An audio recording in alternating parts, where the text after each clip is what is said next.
Hello नमस्कार। मैं हूँ संदीप नाथ। आप लोगों ने मुझे कई फिल्मों में देखा होगा, MS धोनी का अनटोल्ड स्टोरी फिल्म के अंदर, जिसमें मैंने छोटू भैया का किरदार निभाया था। और आज ये वीडियो बनाने का एक मेरा मकसद ये है।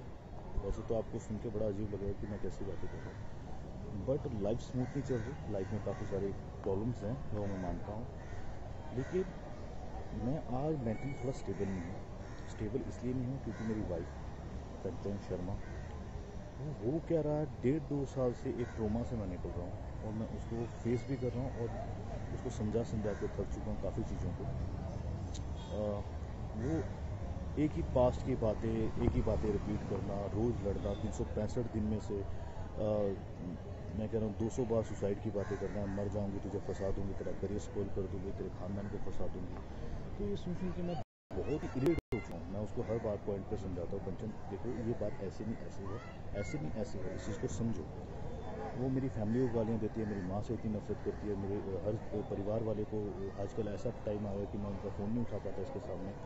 और बहुत सारी चीज़ें हैं, बहुत सारी चीज़ें ख़राब हो चुकी हैं। इतनी ख़राब हो चुकी है कि मैं अब ले नहीं पा रहा हूँ। दिमाग में इतना स्ट्रेस इसने दे दिया है। काम को लेकर यहाँ बॉम्बे में स्ट्रेस होता है, हर चीज़ को लेकर होता है, बट काम का स्ट्रेस फिर भी झेला जा सकता है। बट ये औरत का स्ट्रेस है, ये झेलना बहुत मुश्किल हो चुका है। मुश्किल इसलिए हुआ है कि ये काफ़ी ऐसी बातें मुझे बोल देती है, बहुत ऐसी बातें बोल देती है जिसका लाइफ में बिल्कुल भी कोई वैलिड पॉइंट नहीं। मैं बोल के थक चुका हूँ। ये मेरा नाम किसी से भी जोड़ देती है। मैं 2 साल से इसके साथ हूँ, 24 घंटे हम साथ में रहते हैं, उठना बैठना हर चीज़ें होती हैं। लेकिन ये कहीं ना कहीं शक का कोई इलाज नहीं होता। शक करती है, हर चीज़ पे लड़ती है। और इसका लड़ना नॉर्मल लड़ना नहीं है। ये जैसे साइको होते हैं, मतलब एक होता है शराबी इंसान, वो दारू पीता है और लड़ता है, लेकिन जब उसकी दारू उतर जाती है तो वो नॉर्मल हो जाता है ना। नॉर्मली ऐसा होता है, उसको गिल्टी फील भी होती है, उसको अपनी गलतियों का एहसास भी होता है। बट इसके केस में ऐसा है, अगर ये लड़ती है, इसको कोई बात बुरी लगती है तो वो उसके दिमाग में बैठ जाती है। बैठ इतने गंदे तरीके से जाती है, उसको निकालना बहुत मुश्किल होता है। ये कितनी रातें ख़राब कर देती है। इवन अभी जैन की बात है, जब ये घर से भाग गई थी, मैं रात को उसको ढूंढने गया था। ये ऐसे काम करती है और बहुत सारी बातें होती हैं। कब तक इसका वो करूँ। इसकी मम्मी बहुत साथ देती है। इसकी मम्मी का कहना है कि मैं तेरी बात, हर तरह के केसेस बताती है, मैं ये केस हो जाएगा वो। एक्चुअली क्या है, इसकी मम्मी, इनके घर में 2 बहनों की भी लव मैरिज हुई है, तो इसकी मम्मी ने इनके दोनों जीजाओं को भी अंदर करवाया था। अभी वो मेरे को बोलती है, हर बात पे अपनी बेटी को बोलती है जाके पुलिस कंप्लेंट करो। किस बात बुनियाद पे? फेक चीज़ों पे, फेक झूठ बोल के आप केस बना सकते हो। ये क्या बातें हैं? औरत को एटलीस्ट दर्जा दिया गया है किसी चीज़ों का, तो उसका मिसयूज़ क्यों करते हो? और ये सब बातें कहाँ से आती हैं? आप रिश्ते बनाने चाहते हो या बिगाड़ना चाहते हो? रिश्ता बनाने के लिए आपको ये सब बातें नहीं लानी चाहिए ज़िंदगी में। अगर रिश्ता आपको अच्छा रखना है, आप इसकी मम्मी ऐसी बातें करती है। और ये कंचन भी यही बातें करती है। इवन इसका एक किस्सा हुआ था 2015-16 में। इसका जो एक्स था, जिसके साथ ये 6 साल रही है, मैं इसको किस तरह से इसके कल उस पर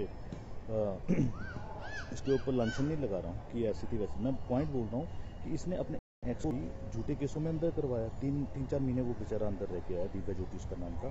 तो ये सेम पॉइंट मेरे साथ कर रही है। और इसी जिद की वजह से इसने मुझसे शादी की थी उस टाइम पे कि मैं ये कर दूँगी वो मैंने तरस करके इस पर शादी की। तरस से चलो यार, मुझे लगा ऐसा कोई नहीं है, कर लेता हूँ। आज नहीं, इसकी लाइफ ख़राब हो जाएगी। बोल रही थी मुझे मर जाऊँगी, पंखे में लटकने की आदत, सुसाइड की बातें करती है। तो उस पॉइंट पे मैंने कर ली। फिर ये मेरे घर आई, ये 2019 की बात मैं बोल रहा हूँ। और उस टाइम पे हमारी बात हुई थी कि यार कि शादी हम कर रहे हैं, बट घर में नहीं बताएंगे। अगर जमी तो चलाएंगे, नहीं जमी तो फिर अलग हो जाएंगे, है ना। किसी को इतना डिस्क्लोज नहीं करते। फिर वो हमारी नहीं बनी आपस में। तो फिर मैं कोरोना की वजह से घर गया था। जब कोरोना की वजह से मैं घर गया था, तो उस टाइम पर इस लड़की ने मेरे घर पे आने की बात की। तो इसको उस टाइम मैरिज सर्टिफिकेट चाहिए था, तो मेरे घर वालों ने अच्छे से इसका वेलकम किया। घर पे आते ही ये वहाँ 5-6 बार क्लेश कर चुकी थी। घर आई 18 जून को आई थी, आई थिंक जून को आई थी, और इसमें 5 दिन बाद ही, चूँकि उस टाइम कोरोना काल था, तो गवर्नमेंट ने भी बोला था कि आपके घर में अगर कोई बाहर से आता है बॉम्बे से, तो आपको इन्फॉर्म करना पड़ेगा। SHO ने बोला था। तो हमने उस चीज़ को छुपाया था थोड़ा, भाई नहीं बताएंगे, नहीं तो फिर पूरी फैमिली अंदर हो जाएगी। इतनी एक छोटी सी बात थी, बट इसको वो बात समझ में नहीं आई।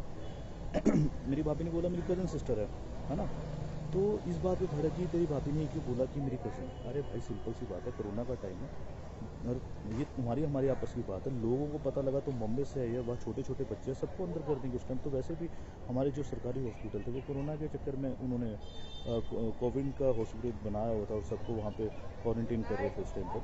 तो उसके बाद कुछ और छोटी छोटी चीज़ें हुई, जैसे कि हमारे घर में किन्नर आए, किन्नर बधाई लेने आए, तब ये लड़ी, क्योंकि हमने उनको भेज दिया था। भेजने का एक कारण था, कारण ये था कि अगर हम किन्नरों को बधाई दे देते तो हमारे रिश्तेदार नाराज हो जाते। उनको लगता कि इनके घर में बहू आई, इन्होंने हमें नहीं बताया। मैंने कंचन को, उस टाइम हमारी शादी की रिसेप्शन पार्टी फिक्स हो गई थी 30 जुलाई को, तो हमने बोला कि आप 30 जुलाई के बाद आना, हम आपका वही जो बनता है वो देंगे। वो दिया भी, बट उस बात पर भी इसने क्लेश किया। बहुत सारी चीज़ें हुई, छोटी छोटी बातों पे क्लेश। ये बोलती मुझे घुमाने नहीं लेके जाते। अबे भाई, कोरोना में बॉर्डर सील हुए गए, हिमाचल बॉर्डर सील है, पंजाब बॉर्डर सील है, कैसे लेके जा सकते हैं? ये बात इसको समझ में नहीं आ रही। ये बोलती जिनकी शादी होती है उनके पति उनको घुमाने लेकर जाते हैं। मैंने बोला भाई, जिनकी शादी होती है उनके पति बेशक उनको घुमाने लेकर जाते हैं, बट उस टाइम पे कोरोना नहीं था। अभी कोरोना, अभी थोड़ा सब्र कर लो, बाद में चल देंगे। ये बात उसको समझ में नहीं आ रही। तो हम आगे शॉर्टकट में बॉम्बे, क्योंकि वहाँ पे बड़े सुसाइड वाली बातें कर रही थी। मेरे घर वाले भी डर गए थे, उनको लगा कहीं ये लड़की की वजह से फैमिली पे कोई आफत ना आए, चूँकि वो कोई हंसा। तो मैं इसको बॉम्बे ले आया था। बॉम्बे